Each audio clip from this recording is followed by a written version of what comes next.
You ask Tiger to calculate. This deals with finding the midpoint between 2 points. The midpoint between the 2 points is negative 59, 10. Let's solve it step by step. Plot the 2 points and calculate the midpoint using the formula. The coordinates of point 1 are, x1 equals negative 34, y1 equals negative 59. The coordinates of point 2 are, x2 equals negative 84, y2 equals 79. PM represents the midpoint of the 2 points.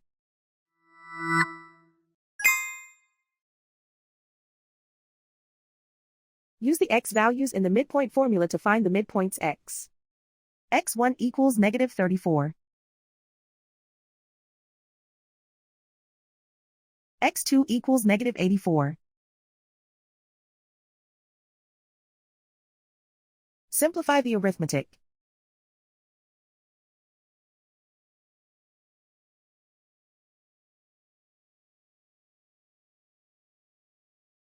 Use the y values in the midpoint formula to find the midpoints y. y1 equals negative 59. y2 equals 79.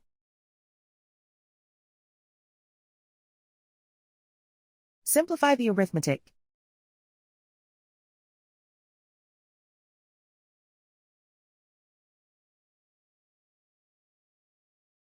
And so, the midpoint is negative 59, 10.